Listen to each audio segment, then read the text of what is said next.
Alright, these last two problems on the review are very similar to ones that we worked for the last test. So hopefully these are ones that once you see them you'll be like, oh yep, I remember how to do that.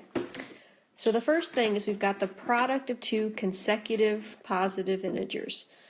So first off, since it says positive, that's going to come into effect in a little bit here, but let's go ahead and think about the product. Product is when we multiply two things.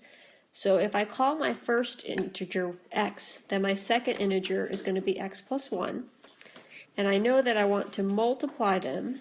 Remember, it's very important here to use your parentheses around the quantity x plus 1. And I want to set that equal to 272. So now we're just going to solve how we solve all quadratics. We're going to simplify everything out. So x squared plus x equals 272.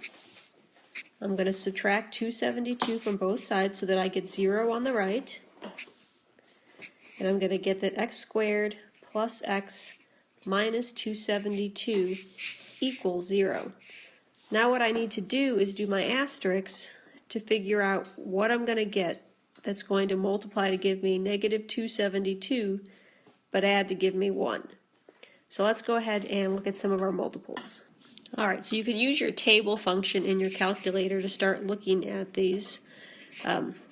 So I've got negative 272, I could do 4 and 68. The smaller one should be negative, that doesn't add to 1. Going through, looks like my next set is 16 and 17, so that will work. So if I plug in negative 16 and positive 17, they'll multiply to give me negative 272, but add to give me 1. So now I can go ahead and write those as factors. So I've got x minus 16 times x plus 17 equals 0. So then I've got that x minus 16 equals 0 for one solution, and x plus 17 equals 0 for my second. So on this side I'm going to add 16 to both, so x equals 16.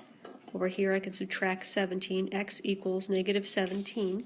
So if we had just asked in the question for two consecutive integers, then either of these would have been a possibility, but it specifically says in our question positive integers.